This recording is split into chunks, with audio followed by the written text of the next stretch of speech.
What is consciousness? The live stream of consciousness is on a quest to unravel the mysteries of existence. Every episode, we ask the fundamental question that has captivated human minds for centuries. Is consciousness merely a product of our brains, or does it connect us to something greater? Explore the very fabric of our thoughts. Don't miss a moment. Expand your awareness and tap into the boundless potential that resides within you. Welcome to the live stream of consciousness.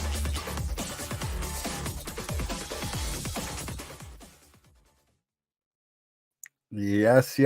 Hello and welcome to the live stream of consciousness. I love Jesse's enthusiasm in his VO. Every time I hear it, it makes me smile.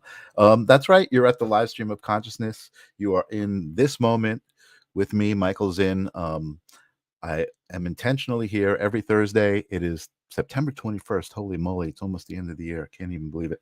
I'm intentionally here to create a moment where I have a great conversation with somebody who is interesting to me for one reason or another, and I share it with you, and we all connect in the moment of intention, and it's like a happy thing. So welcome. Thank you for being here. I'm excited about tonight because it's going to be a little different for me. Anyway, I have never really been too much of a politics kind of guy. I mean, certainly I'm not unaware of what's going on and the different things that happen in politics. And I certainly have concerns about political issues. You know, when someone says I'm not into politics, it doesn't mean they put their head in the sand and they just don't care. But you know, I'm not really super happy with the choices out there. So that's one of the reasons I'm excited about tonight's guest, because tonight's guest is actually one of the alternative choices out there. I am going to be privileged and honored to be speaking to a presidential candidate. That is right. I'm very excited about that. I came across this gentleman through the Q for You guys, who you've seen on this podcast, and whose podcast I've been on. And I figured one of the things I like to do here that you see me do all the time is kind of find common ground. And I said, that's a great opportunity. I'm gonna have this guy on, and I'm gonna have a great conversation. So get ready for spirituality meets politics in this episode of the live stream of consciousness, as I welcome to the show, ladies and gentlemen, please welcome Larry Azevedo to the show. Welcome, Larry. Hey, how you doing? How's everybody doing tonight? Good. How are you doing?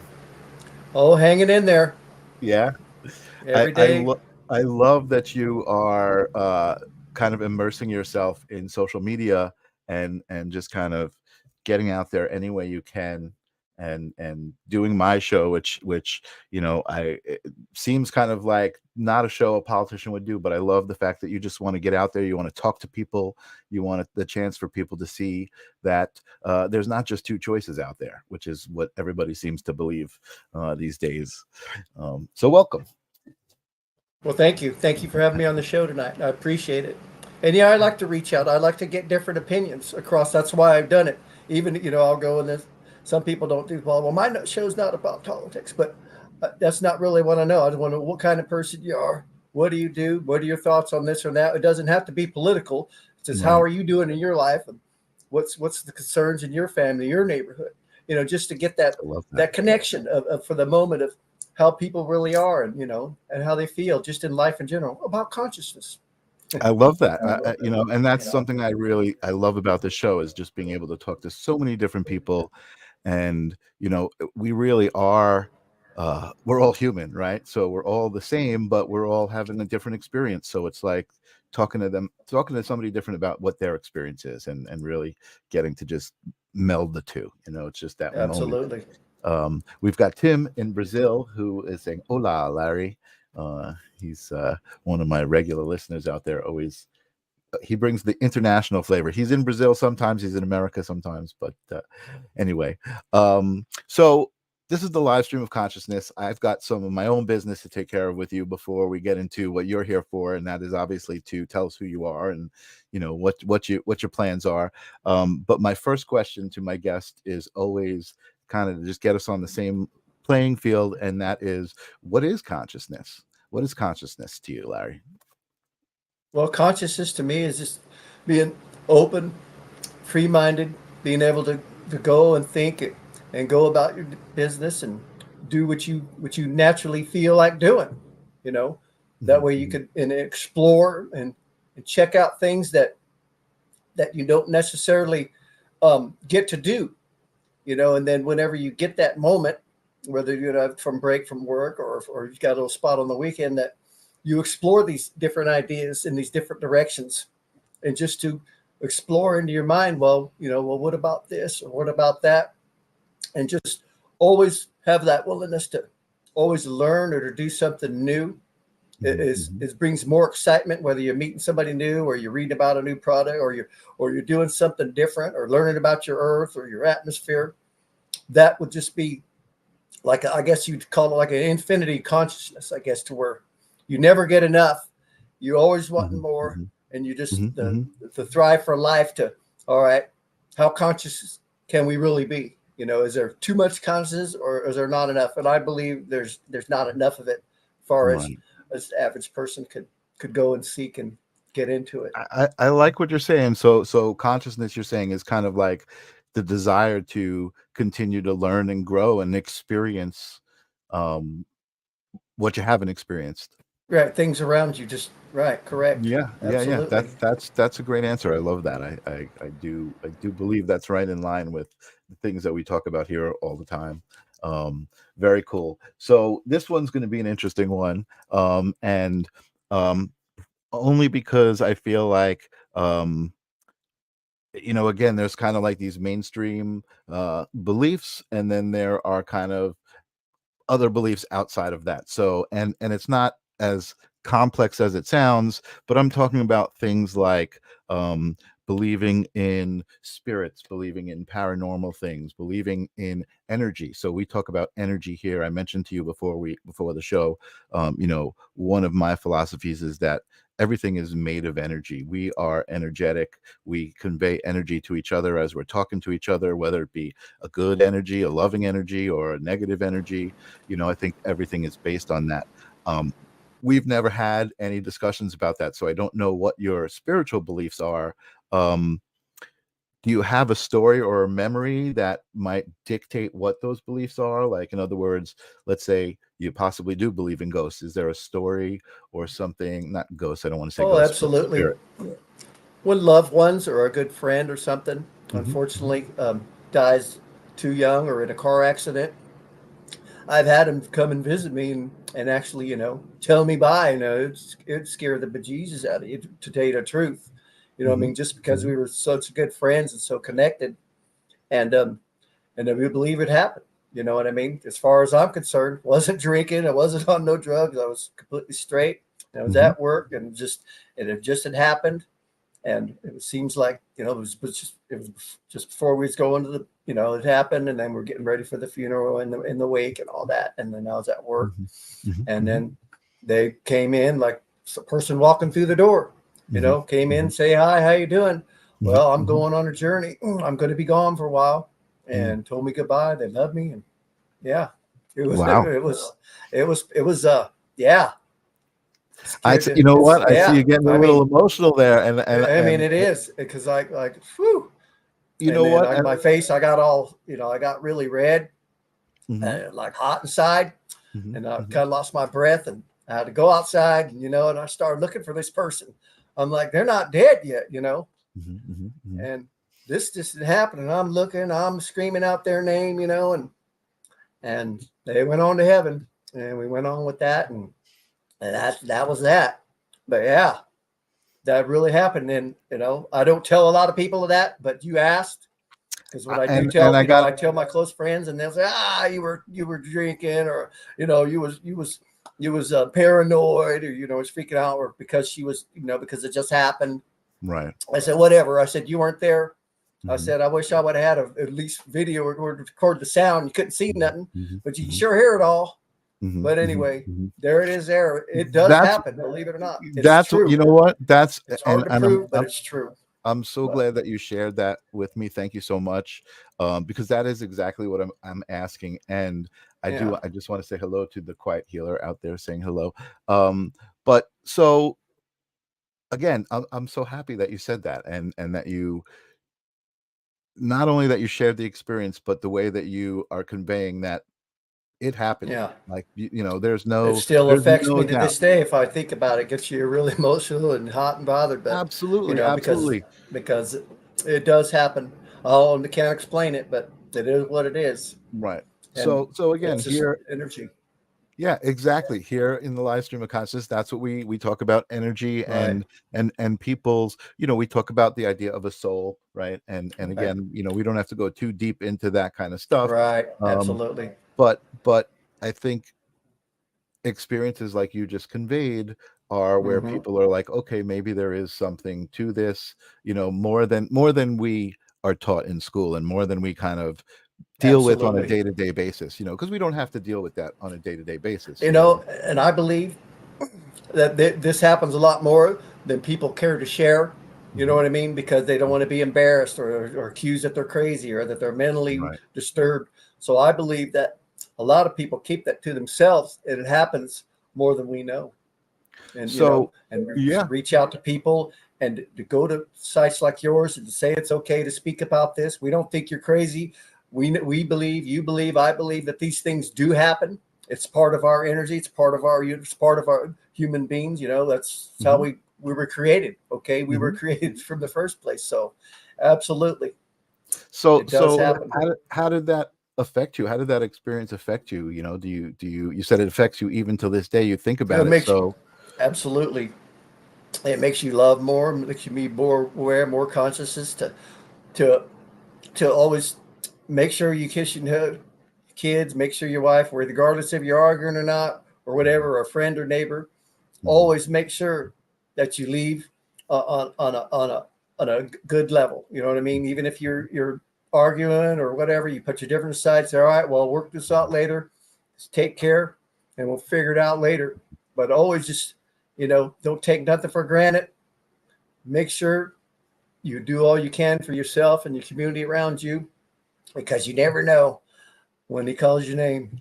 Yeah, totally, totally. And Tim is saying he had a very similar experience. I think, like you said, I think we've all had similar experiences, when a loved one, somebody close to us leaves. I think, again, going back to that idea of energy, being an energetic soul, having a lifetime with somebody, that energy becomes a part of you, you know what I mean? So, Absolutely. you Hmm. can, I think that's what the metaphysical, side of things is all about. People who believe that they can actually, tap into that and conjure that when they want to. And I believe all sorts of things, you know what I mean? I've seen things, and I believe that there are people who, I can't deny anybody else's experience, right? If Right. somebody is saying that that's what they feel, and the experience you just conveyed again is like, you had that experience, so you can't really doubt other people's experiences. Right. So Absolutely. that's great.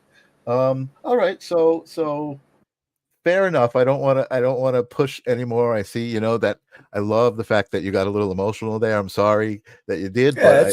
I it's I think emotions are great. I think that, that's part of getting in touch with that energy, right? That cosmic Right. energy inside Well, it yourself. makes it like brings you back to that day almost, and then especially the way it happened.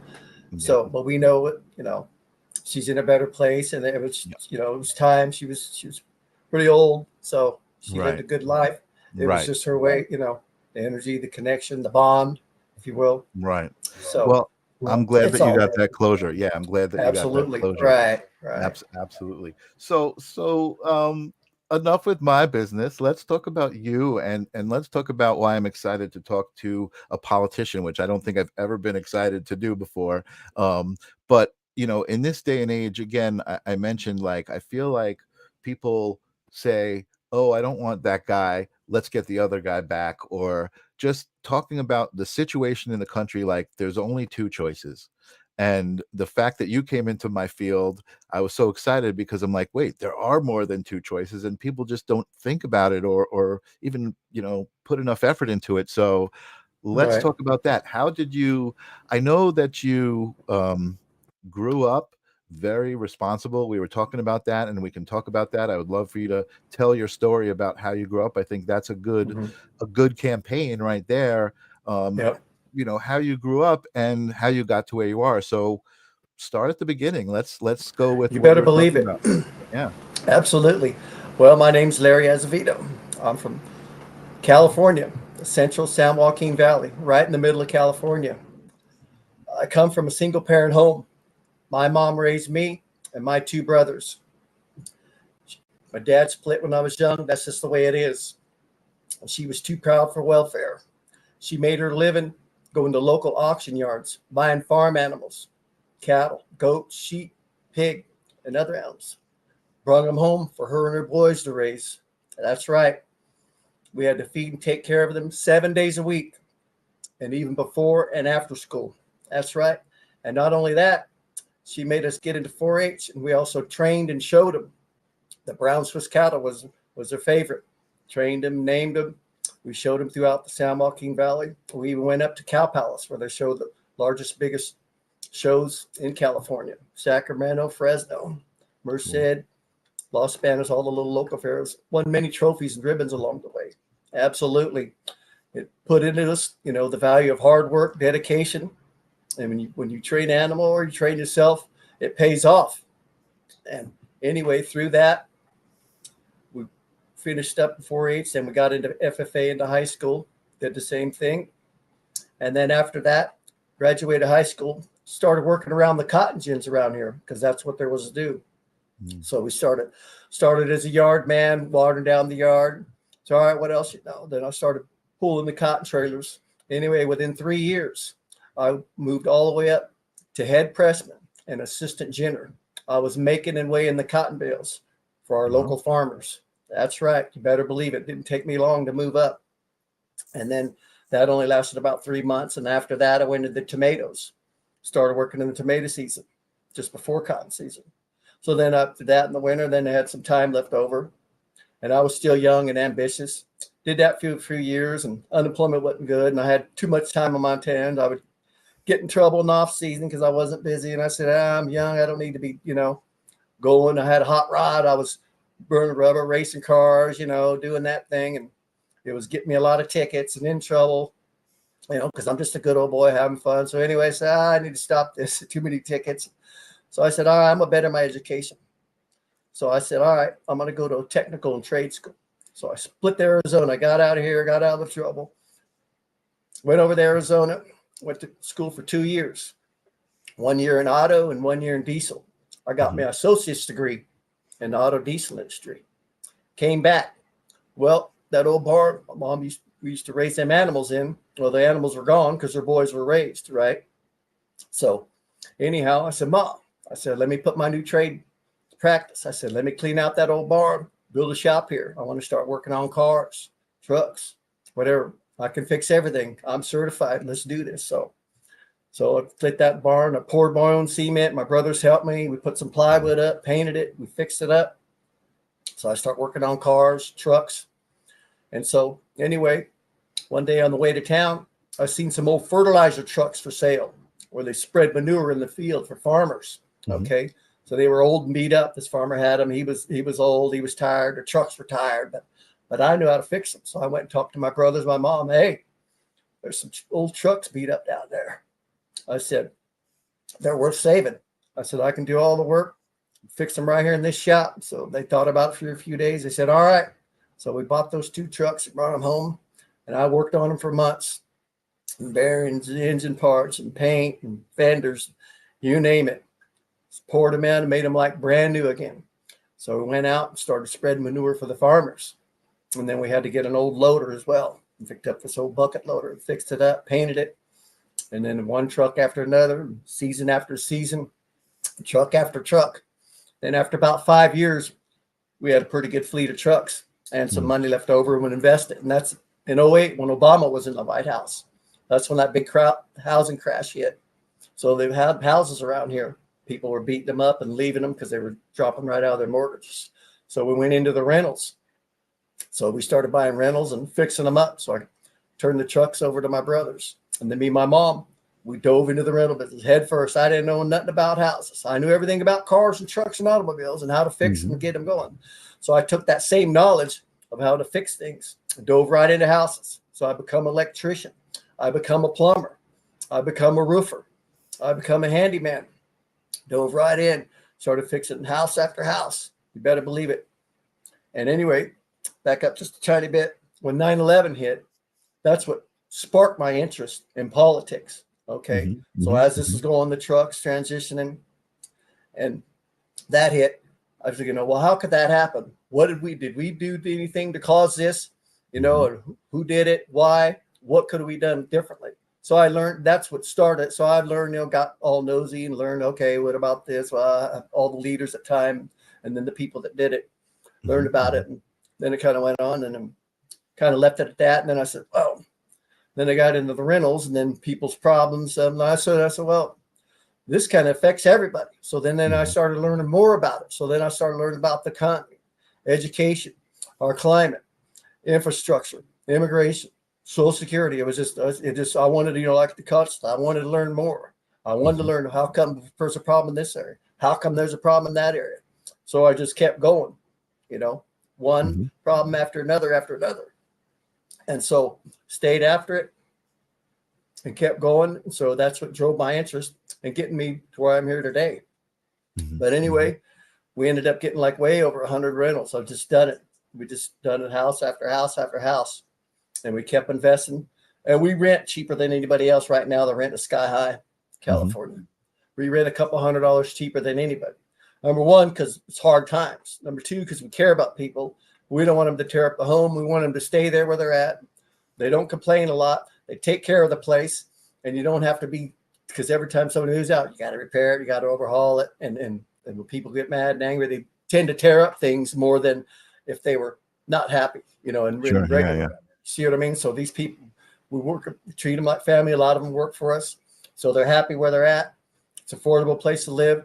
So it grows, it builds this community connection because you care about people. You're not just here to price gouge and rip one off. You're here to work alongside them, take care, provide them a job if you got them, provide a home if you got it, and work and share through our problems.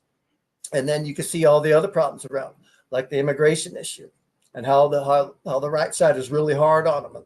And they, you know, they don't understand them coming here, and, you know, they don't want them here, and they pick on them all the time. So through this whole process, that's what got me involved in doing all this. It's because of my job, because of what I've done, and because of what our leaders have done. So this whole idea, all of it together, is what influenced me and got me here to this day with you. So basically, that's my story in a nutshell, right there.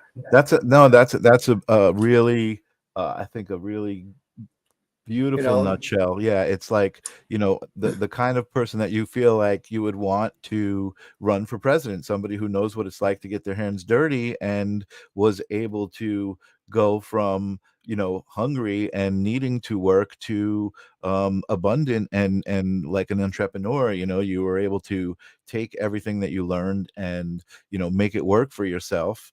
And along the way, you know, learn about people and care about people. That's what it sounds like to me. Helen, I've got Helen out there, and she says, Larry, you seem like such a nice man. Aren't you afraid being president will break your heart? That's an interesting question. But I think that's kind of your mission is you know, what's breaking your heart is the current situation. Right. It's because I care a lot about, I love my country. It's a shame what's happening to it. You know, I love my family. I love my friend. I love my neighborhood. Love my community. And it's terrible what they're doing to it. You know, they're selling out our independence. The main thing with our country, the number one issue, we just simply do not invest enough in our country. We invest less than $1 trillion a year, believe it or not. We bring in over 26 trillion in gross domestic sales every year. That's trillions of dollars. Yes, that's right. And we used to, about 5 administrations back, we used to spend about 2.5% invested in our country. Right now, it's less than 1%. See, that's the problem. We need to be investing at least 2.5 trillion every year. That money's going straight to Beijing and a small handful of countries. Okay, they're not building the products and services here no more. We used to be the largest trader of over 120 different countries. Okay. Right. Now, and China was 60, the largest trader in the 90s. Now, Wow. China's the largest trader of 120 different countries. Right. And the United States is only the largest trader in 60 countries. See, we've fallen over half. That's Sure. the big problem. Yeah. And I'm not worried about your china, your household dishes, your lamps, your clothes, and all those other things. I'm worried about our things that keep us alive, our medication, okay, our communication, our cell phones, our computers, and our renewable energy grid, the new one, because we're going to be transitioning to a lot of electrical vehicles. Well, the majority of that is made over in China. Okay. You shouldn't have to depend on somebody that's making your medication you need. We need that day and night, or your communications to talk to people, or your computers to get on, or your transportation to drive back and forth to work. Those are the things I'm worried about. Those are the things we need to make right here. It's very important, because whether it's another COVID outbreak, or look at the war in Ukraine. What if that war was with China? What do you think would happen to our medicine right now? We're only 330 million people. There's 8 billion people on the planet. China's big enough. They don't need us anymore. They can control our medicine. They can cut us off overnight, just like that, at the snap of a switch. There goes your medication. There goes your communication. There goes your computer. There goes your new renewable energy grid and all your electric field, because they cornered the market on the electrical batteries. They're making 75% of them, and they have no quality control. They last 2 or 3 or 4 years as soon as they get them off the car lot, and they burn up. We need to make those batteries right here, not only for provide our independence, because it's a national security threat, first and foremost, because of our medicine and transportation. We need to get to work, and we need to take our medicine. That's just a fact of life. And they have sold us out. Those things have to be brung back here, put the pharmaceuticals in, put the renewable energy factors in, the products and services. Let's do that. And we slowly reach out, and we can still buy the other stuff. I don't care about the refrigerated one and all that other. Right. Yeah. We No, don't it's need that to interesting survive what on. you're saying. Yeah, it's interesting what you're saying. It makes sense. I wish I was more qualified, to talk statistics and kind of what's going on with national policies and stuff. I mean, it sounds to me like, again, those issues were important enough to you that you dug into those issues to see what was going on, and you've kind of come up with your conclusions, and you're acting on that. And again, it sounds like the people is what's important, right? Which is what everybody would want in a politician, that you're concentrating on the people, not corporations, just the economy and how things are going.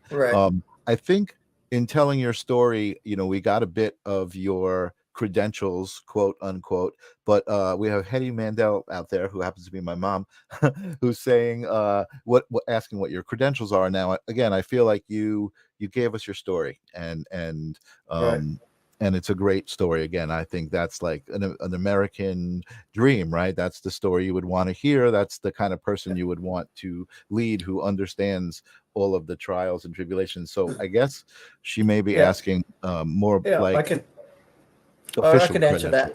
Yeah. Right. Yeah. The credentials is being out there, doing the work, seeing the problems, and coming up with solutions. Okay. Look at your current leadership in Washington on either side of the row. Now, this is her. Look at their credentials. Look at Biden's been there since he was 30. Okay.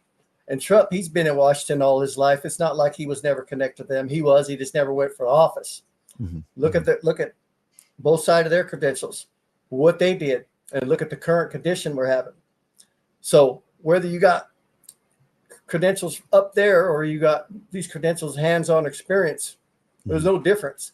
It's how you actually, when you get into office and you apply, it's not so much about what you know. It's about how much you care about what you know. Okay. And what they know, they don't care about enough, but what they know to do to make policy changes, you see, because they're being paid by corporates and special interest groups to lean corporate way and then to go into their route. And so credentials would be hands-on experience, to experience the problems day in and day out through a lot of years, and to come up with solutions that are better. And I'm just saying, we need to lean a little bit more for our dependents. And anybody can understand with this medication, transportation, communication. you can understand. And you could look this up. These aren't lies. You can Google it. You can go do your own research, and you'll find out where the majority of pharmaceuticals. I'm not giving it to you straight. I'm a straight shooter. I'm not going to sit here and lie to you. You can look these are facts. These are government facts. There's this. So that's the idea. People don't get out and research this and understand. And that's why you see them arguing back and forth. They're shining a bunch of shiny objects. Oh, Trump did this, or Biden did that. They're not talking about rebuilding our infrastructure. They're not talking about making things better. They're just arguing back and forth. They're really not. Okay, well, let's bring 5% more pharmaceuticals, next year or the next administration. Let's bring 10% the year after that. You know what I mean? It ain't going to happen overnight. You're going to do slow percentage changes. But anyway, that answered back to it. Yeah, no, absolutely. And I love that you're making me kind of think politically here a little bit. And Tim is even saying it. I like what you're saying, and me too. I love what you're saying. But how would you go about doing it? What are your ideas and policies to achieve them? So let's just say specifically, we're talking about what you said, like we're not investing enough back into the country, and we're allowing certain critical manufacturing outside of the country, which should be inside of the country. How would you go about doing that, bringing that manufacturing back into the country? Well, first, you can't just expect the corporations to pay 35% tax, because that's what ran them out in the first place. That's why they all got out of here, and that's why they all hid their money overseas. And that's why a majority of them are building and making everything else, because the government was too hard on them. Okay, we got to get it back to where, okay, if you're going to build and you're going to invest right here, you can't be charging them a lot of taxes. You got to give them tax breaks and more incentives for the pharmaceuticals, for the renewable energy. You have to provide a pathway. Okay. And then on the ones that continue to do business outside the US, you want to be a little bit harder on them. You know what I mean? Because we want to influence them. All right, let's start to bring that back over here. Let's start to build and secure. Let's get our own supply going. Let's get our own storage going. That way, by doing your own supply and your own storage, it's going to provide lots of good paying jobs. It's going to provide the products we need on a daily basis. And not only that, you're going to be able to control the price more. See, right now, you can't control the price because we're not making the stuff. We're not storing the stuff. Somebody else is making and storing the stuff, especially if a war broke out or if a COVID outbreak or just a plain old shortage. China and Russia is going to get the majority of the medicine and the vaccines first. You know this. In a shortage or a COVID outbreak, the U.S. is going to be the last one to receive. They're going to make sure their people taken care of first. Everybody around them. We're on the last end of getting anything from them, and at their prices. So, like I said, this don't happen overnight. You would start, and you would go in there and you write your legislation and policy, and you would like I said, every year there'd be pharmaceuticals made and putting in different states. I believe every state should have their own, but then maybe that's not feasible. So maybe like every 3 or 4 states, get 3 or 4 states together, like say California, Nevada, Arizona, something. And maybe they put a large pharmaceutical company together somewhere in there. That way you're not shipping everything, across, because shipping costs money and you have to move medicine. So bundles of states within the region there, and just break that across our nation. That way you'll have your pharmaceutical companies and your renewable energy factories in this area. Hire people right here. You got the product assortments here. And then you lump these across our nation. And that's just a plan. It's just a good plan to have. So, that's how you build things. Just like they're going and building somewhere else. Sure. No. And again, as somebody who doesn't really know and doesn't, I'm not familiar with these conversations. Right. I can certainly understand what you're saying about incentives to, to bring manufacturing here by lowering the taxes here and maybe raising the taxes for people who are still doing it outside. Right. So those things I understand. Absolutely. I mean, from, again, being outside of politics, it seems like, corporations get a lot of breaks on taxes, and that's, again, another topic of discussion. But let's talk about the people, right? So I know for me, and I know a lot of talk that I'm hearing now, because it's political season, is, taxes, right? Just in general on people. So you work and you make a wage, and that money is taxed, and then you go to buy something and that's taxed. So, the whole idea, and I'm sure you've heard this, that, it's just taxed and taxed and taxed and taxed. What about that kind of break for the general public? Well, yeah, we need to try to cut taxes. It's hard to cut taxes to still be able to grow and build. At least slow the rate of climb. Okay, you know what I mean? As things go up. So whenever price increases, we need to slow the rate.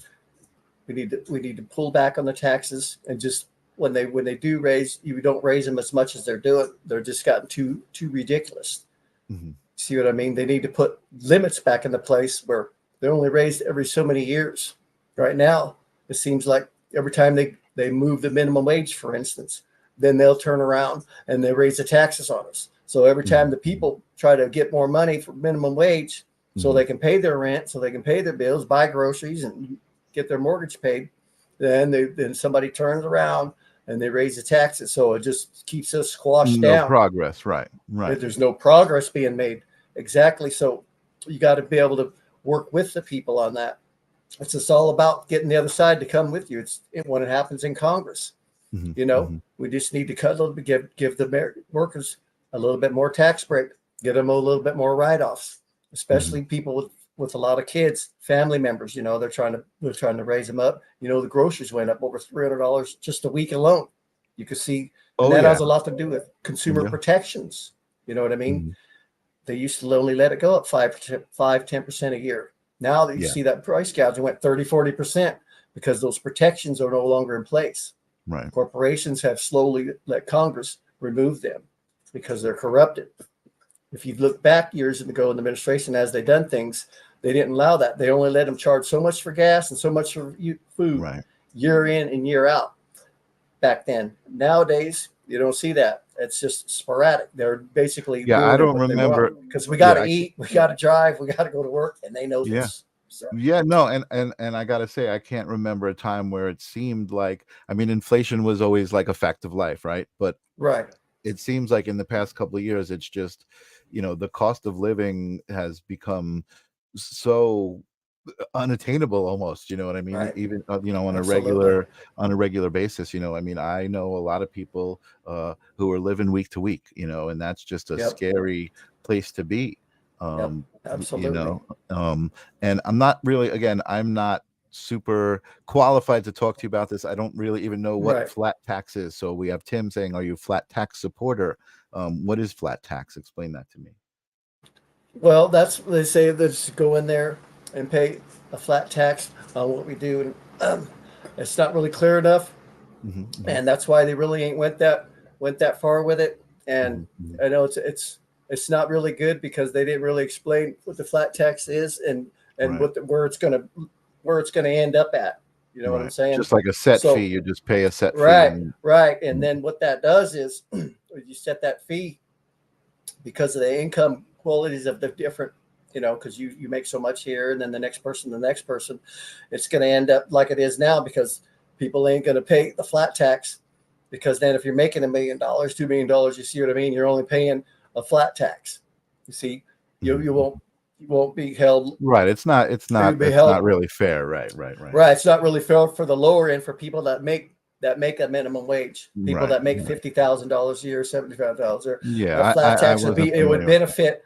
It would benefit more of the higher ups. Right. The more the rich, basically the super rich. Right. I want to bring this up. I don't want to get too much into a debate or any of that. But Hetty is bringing up a point from earlier when you were talking about this, and I think this was before you talked about kind of some of the things that you'd had. But I have to disagree with this. President Biden has done very much to change policies. He's bringing manufacturing back to this country. It's very hard to change policy when half the country is working against you. So again, I'm really not familiar enough to know specifically to defend Biden and say, well, Biden did this and brought back. But I know Hetty is a big Biden supporter, so I'm imagining that comes from there. Yeah. She is also saying, though, it's good to hear from other people. So I know she's happy that you're running. True. Yeah, it's part true. He has brung some back, but nowhere near what we need. You can see where he went in. He did bring it in, and even in the same speech, you listen to some of his speeches back then. He even admitted it himself. we're not investing enough here. He knows that. He even said we're not investing enough here. And anyway, the production he's bringing is nowhere near the scale that it needs to be. So yeah, it's true what he's doing, but it's a hit and miss, and it's just not enough at all. It's just enough to get news in the headlines, but it's just not enough. There's not enough there to go around. It's not high enough. They have more jobs and more products go out of our nation every year. That's just a fact of life. You figure just on a rough scale, probably 90% out and maybe 10% in, maybe, as far as that. And why don't it be 50-50? Why can't we do 50% build here and 50% out there? Why does it have to be 90-95 out and 5 or 10% here? Why can't we move that number? Let's do a 50-50, or to get 35% or 40%. Well, again, not really knowing too much about the situation. I mean, I imagine that manufacturing is usually, outsourced because it's cheaper. So, again, I know that's kind of what you mentioned as part of the solution was don't make it so cheap for people who are outsourcing, kind of tax those people more, I guess, or. And that there's a lot of myth behind that. Okay. When they say outsourcing is cheaper, look, whether you got an automated robot factory in Beijing or some other foreign country, or you got an automated robot company corporation in this country, it does not cost anymore. That's a big myth because a lot of it's automated. Okay. So the outsourcing, that's just a big lie because it's going to probably even be cheaper to run it here because we own the electrical plants and make our own energy and infrastructure. So it doesn't cost you any more to run a robotic plant here making products and services than it does anywhere else. Yes, China uses slave labor. Okay. And they pay their laborers a little bit cheaper, probably. Okay, you might save a little bit on that because American workers, they want a little more because the cost of living is a little more. So yeah, the price might go up on the product a little bit, but you'd be putting American people to work and you'd be building American products and you'd be securing our national security and the things we need. So it does come with a cost, but you'll be able to control that cost because you'll be able to keep an eye and be able to control your medicine, your renewables. You'll be able to keep those prices in check. In other words, you'll be able to control the price 5-10%, plus the quality of the product being made. You'll assure quality control. And also you'll be able to control the price year in, year out. You won't be price gouges when there's a shortage or when you get run out at all. So there's a lot to it. Yeah, my brain is going a million miles an hour right now because there's so many things I want to talk about, but I definitely don't want to get too deep and sticky into things. You know what I mean? There's a lot to it out here. There's a lot of hats and there's a lot of problems. Don't get me wrong. There's a ton of work to this, and it takes years and months. It took me months just to write the policies. If you go to my speech section, scroll past the videos. I wrote those policies myself. I didn't have nobody write those. I wrote those in my own hand. Oh, wow. Awesome. There's 20 of them. Scroll past, go to the speeches section, scroll past the videos, and you can see them. They're long. It'll take you over an hour to read all 20 of them. They're long and lengthy, and they're very detailed. But anyway. That's really, that's why you're here. And I'm even though you've got it on your avatar there, I'm going to put it up at the bottom of the screen. Hetty, if you want to see these policies, go take a look. Larry just said that they're at his website, and you can see them all. He wrote them himself. I mean, again, I feel like I'm not really qualified. I don't follow it close enough to know, hey, this guy did this and this guy did this. I know that I have my own feelings about corporations and Absolutely. even all of these things, but I do feel like we need to work together, and that's the only way it's going to get any better, and it can't be any more of this. It just I have a lot of friends who I work with who are Republicans, and again, I don't view people as you're a Republican and you're a Democrat, but when their conversation is you hear things like, oh, you see what those Democrats are doing, all I hear is division. I don't hear anything human in that at all, because you're not looking at a person. You're looking at like a preconceived set of beliefs, which may or may not even be accurate. right? When you're saying, oh, you're a Democrat, so therefore you Yeah. think this, they're assuming what you think, or even the other way, you're a Republican and you think this. I think for me, I think we all need to take more accountability into who we are and worry less about what other people are, and just know that regardless of what they are, we're all in this together. We're Yep. all on this planet together. Even let's take away Republicans and Democrats. United States and Chinese and Russians, we're all on this planet together. We're all humans. Hmm. We've got to figure out a way to all work together, bigger than just the United States, right? Just Absolutely. bigger than just the And presidency. absolutely, I go over that in my foreign policy. It tells you how we need to do more with other countries. We need to stop being a bully and stop being so mean and rude. We need to be more friendly and open Mhm, and go in there and be able to negotiate a lot better. We're not very good at being with friends and working with other foreign countries. They got a handful of their mhm, favorites and that's mhm, it. And the mhm, rest of them, they say, oh, well, we don't need you. We don't want to work with you, you know? And then that breeds terrorism because those mhm, people need medicine and food. And anytime you deny a country help or aid, okay, they're forced to go to China or Russia or a bigger terrorist organization. Hey, we need food. We need medicine for our kids. Okay. mhm, So, mhm, all right, well, then you're going to have to pick up a gun. You're going to have to go soldier for us. Okay. Well, that's a deal. We get to eat. We got medicine. We get to stay alive. So, mhm, so these practices not only creates global inequality, but it also causes crime.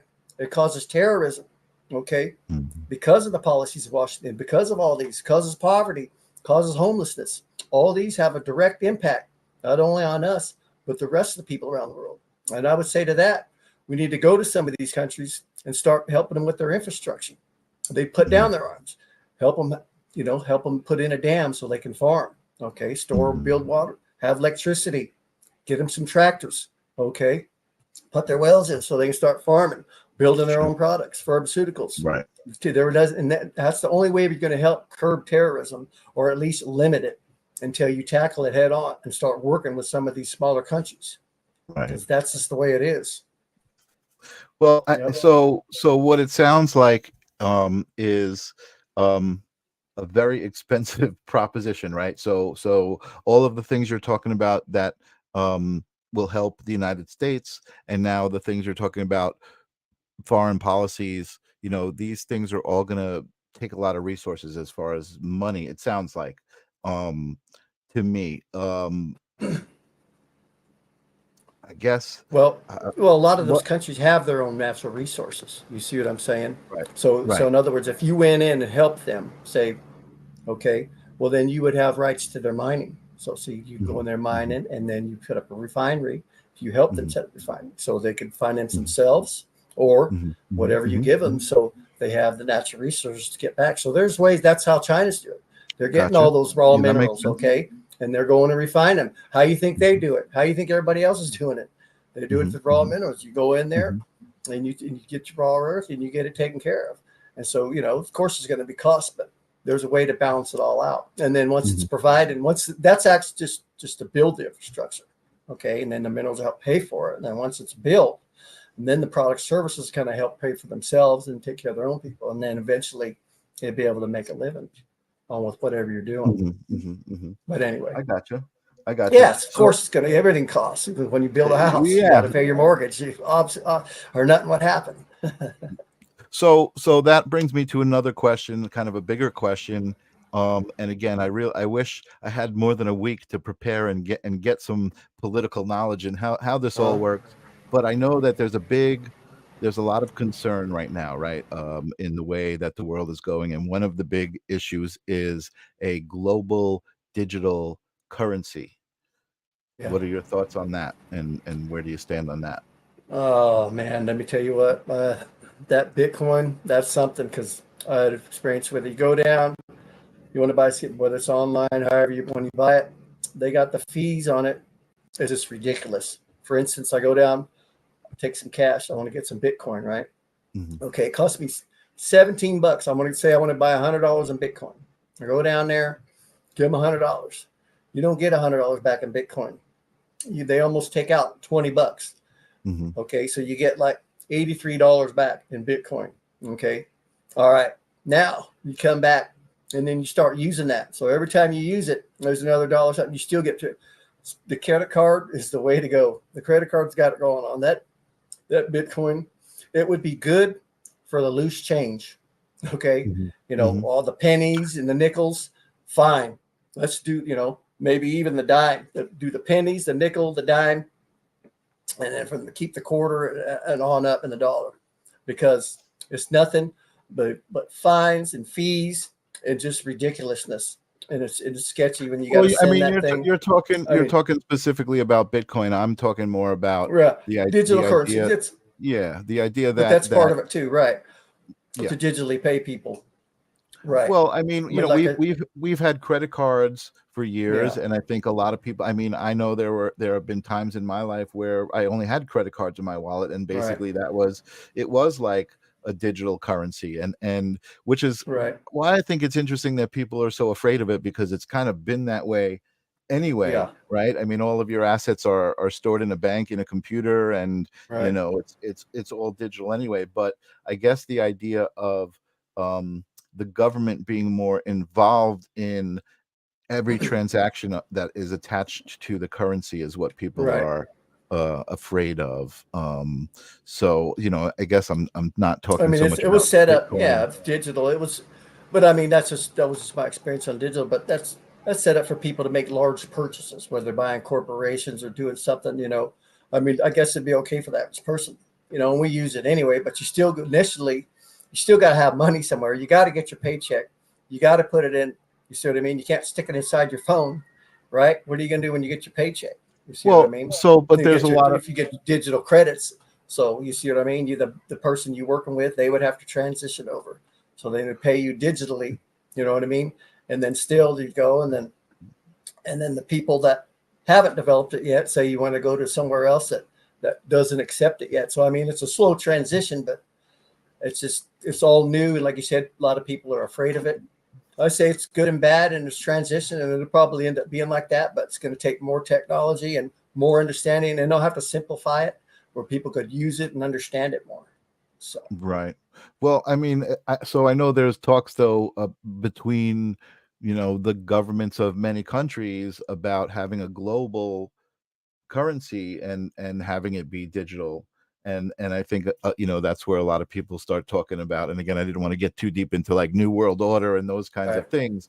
But so the United States, there aren't plans to go digitally completely. Cash is, I mean, it seems like cash is a dying thing to me. That's what it seems like, or at least that's what the media makes it seem like. I mean, it is, it's dirty. It could spread COVID, and it could be stolen easily. Robbers come in, they have to use drop boxes. So yeah, it's old, it's dirty.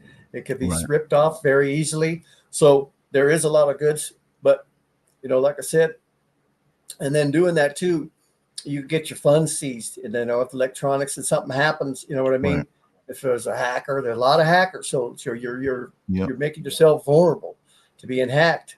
And not only that, people could seize your funds. You're getting a lawsuit or a pinch, and next thing you know, your bank accounts are frozen and then your money's gone. So, there would have to be more safeguards, more rules put into place saying, all right, if this happened, this is kept it legislated out, make it easy to use and understand, and make it where there'll be guidelines for people to follow.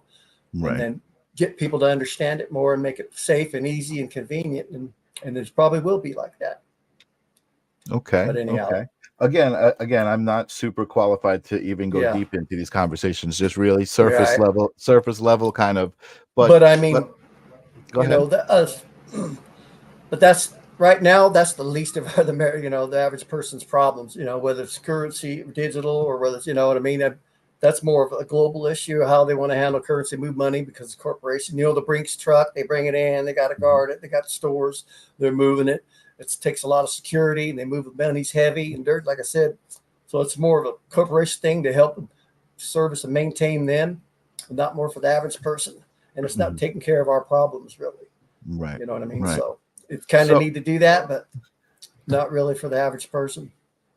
So anyway. I'm gonna change up the speed here a little bit. just so we can kind of close out the show maybe on a good note.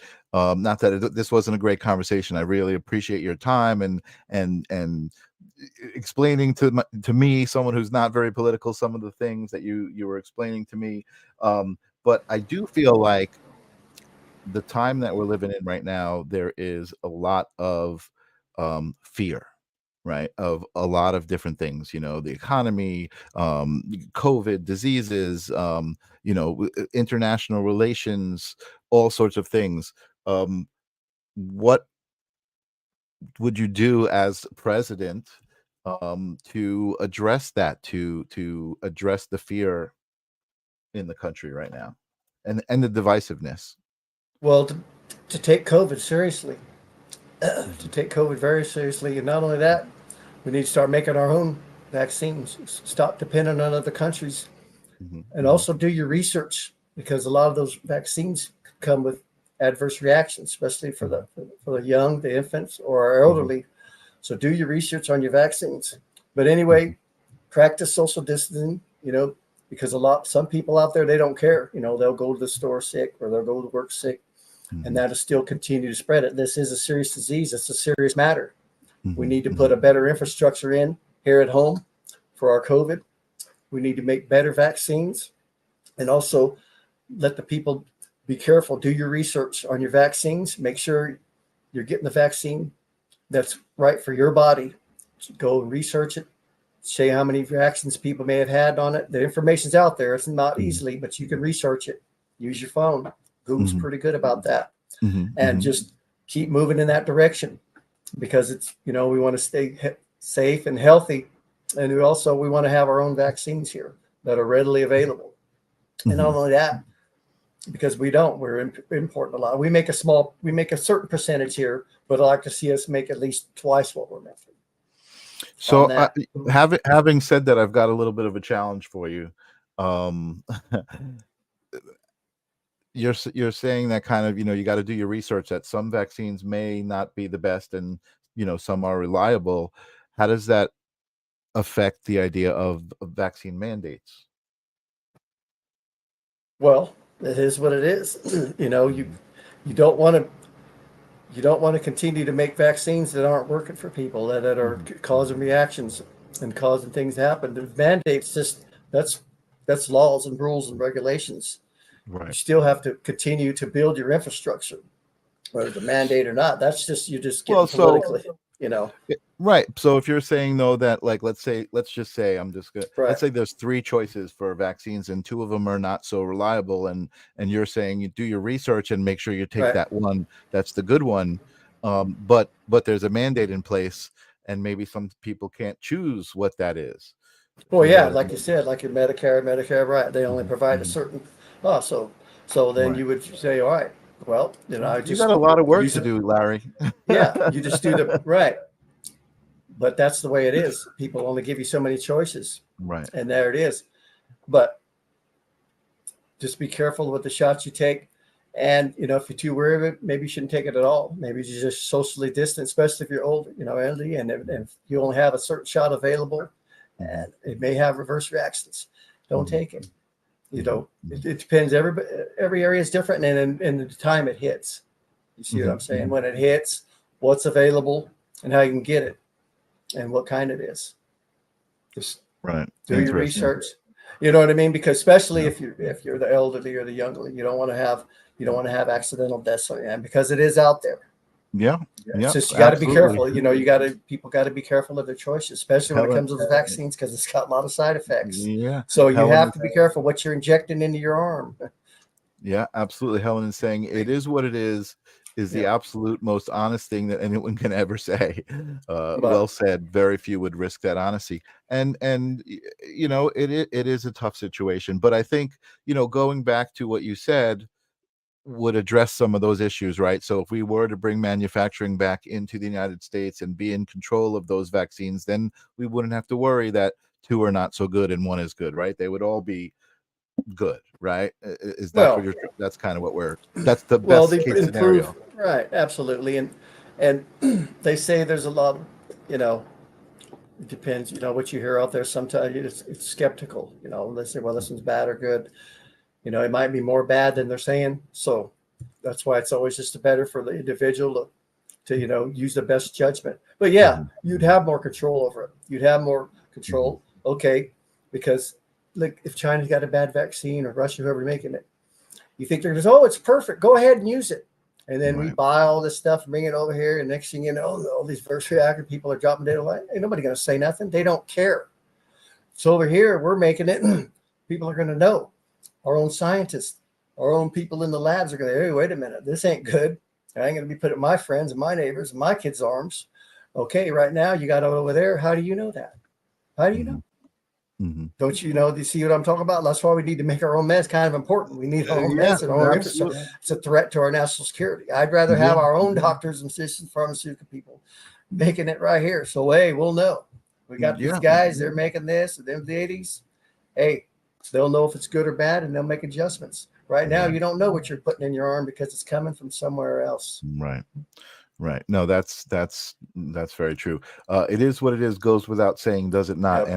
And I think it does go without saying, but I think Larry was saying it because I was asking questions that it's just like there's no answer. It is what it is the answer, you know. Oh yeah. So, so absolutely. That's, you know, that's good. And Tim is out there saying it should always be left up to personal choice, and I'm going to personally agree with that. Yeah, I'm going to personally agree with that for sure. Well, Larry, this was really interesting for me because I have never even delved my toes into the water of politics, and I feel like I at least was dangling my feet in the water a little bit tonight with you and learning a little bit. And I mean, you do seem like a good guy. I mean, I love the story. A hardworking guy who, again, how could you go wrong with that? Somebody who got their hands dirty, knew what it was like, lived on the side of not having much, and worked hard to have what you have, and to go through that and see what it takes. You probably experienced a lot of different walks of life. Let's just say that. So I certainly wish you the best of luck. I'm going to do a little bit of research. I think a couple of people who are here tonight are going to check out your website and your videos and your policies. So I think we accomplished our mission, which was just to get a couple of people to know who you are. Thank you so much for being here. And again, if you like what you heard or you're interested, the website right there, azevedoforpresident.com. Kudos, man. Kudos. Like, it's like to actually have a conversation with someone who isn't like just joking about running for president, but actually is going for it. I mean, that's great. And thanks, Larry. Good luck. Thank you, Larry. We're getting thank yous from everybody for being here. And how's the water? I'm not really sure what that means. It could be hotter. Remember, it's not what's made in America, it's what's missing in America. Awesome. That's a good tagline. Absolutely. Awesome. Well, thank you folks for being with us tonight. And thank you, Larry. I don't have a guest lined up for next week, believe it or not. I may dipping my toes in the water. My mom was asking me how's the water when I said I dipped my toes in the political water. She was asking me about that. Now up to you. You want to get some questions? You want to come back and put me on the hot seat? Feel free. You know what? If I got a time slot, I might take you up on that. You know what I mean? If you get some people that are interested, and your mom or somebody else get some questions, something else you want to know. I like to be tested. I want to be put on the spot. Awesome. That's who I am. I'm going to give it to you straight. I'm going to give you the answer that I know best. You know what I mean? I love it. Well, thank you. I'm sure there's things out there that I may not be too familiar with, but I know we need to help the average American worker with their problems and how things are and some of our infrastructure. I know the things we need to do. We all need to. There it is there. Absolutely. Right. Tim is saying he forgives you for being a 49ers fan. I inherited them through marriage. That's my wife. So I just put it up there. Put it up there for her. It's her team. They're all right. You know what? But then anyway, kudos for supporting your wife. Then we can appreciate that. Yeah. She's outside listening on her phone right now. She's not happy because she's not in the house on the big screen. She's because I'm doing this interview. So yeah, I'm in the hot water for that one. But invite her back in. You're off the hook. Hopefully they're winning. Yeah, All thanks right. again. And we'll see you soon, Larry. Take care. All right. And Thank we'll you. see you guys next week. All right. All right. Take care. You Take bet. care, everybody.